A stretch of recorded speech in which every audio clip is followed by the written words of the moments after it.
Good day everyone.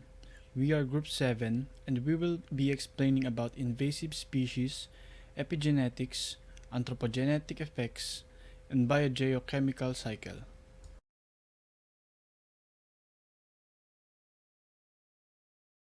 Good day, I'm Lester Cedric P. Pagat, and today I'm going to discuss about biogeochemical cycle. Biogeochemical cycle is the flow of chemical elements between living organisms and the environment. Biogeochemical cycle consists of different cycles, such as gaseous cycles, which consists of carbon, oxygen, nitrogen, and water cycle. And secondly, sedimentary cycles includes sulfur, phosphorus, rock cycle, and etc.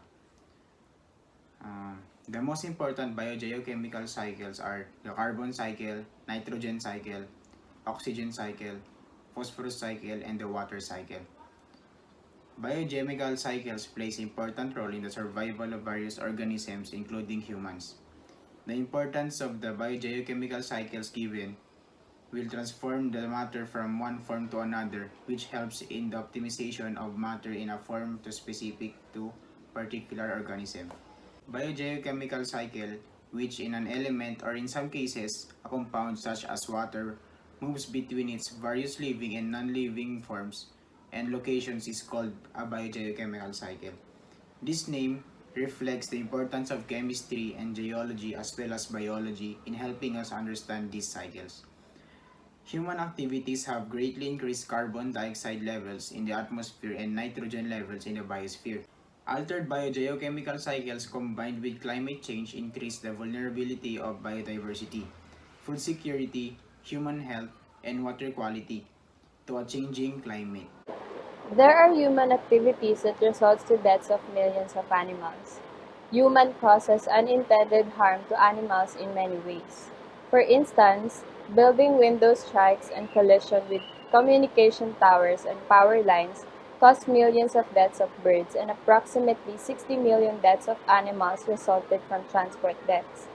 While we are not aware to such unintended harm we've caused to animals, there are also intended harms we cause that impacts their death, such as using them for laboratory and animal-based research, slaughter for food consumption, and human activities that results to pollution and eventually harm animals through coastal waters and even on land.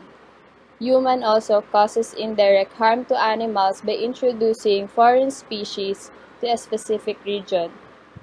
We also construct and convert landscapes into buildings and other infrastructure that benefit us while animals suffer as they lost their habitat. These are just few of the activities that impacts their lives. We should ask ourselves what can we do and start doing what may help to prevent such harms. Maybe we can find and adopt better animal care practices that also benefit us. And we should identify and address economic and other barriers to appropriate animal care. Develop strategies to minimize harm while achieving our desired goals, and identify the scope and severity of unintended harms while meeting our human objectives and minimizing such harms. Identify positive interventions for animal welfare, conservation, and human well-being. Good day, I am Marvin Ruado, and today I am going to talk about what makes a species invasive. These are living organisms that are not considered native to a certain ecosystem. They can cause harm to the environment, the economy, or even the human health. One of the major characteristics they can possess is that they can grow and reproduce at a quick rate.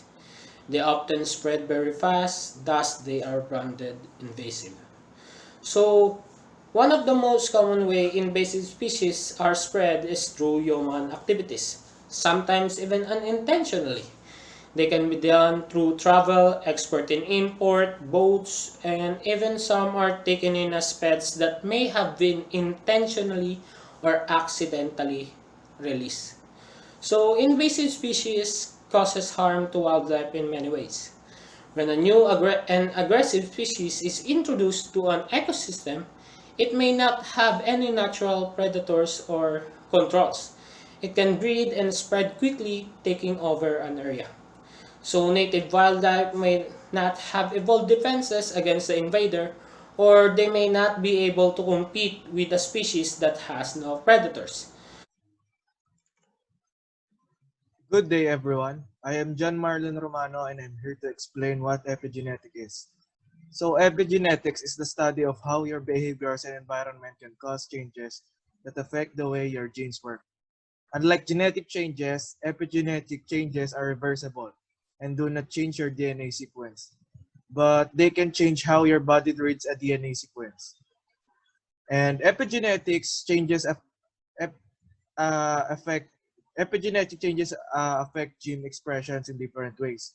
So there are three types: DNA methylation, histone modification, and non-coding RNA. DNA methylation works by adding chemical group to DNA.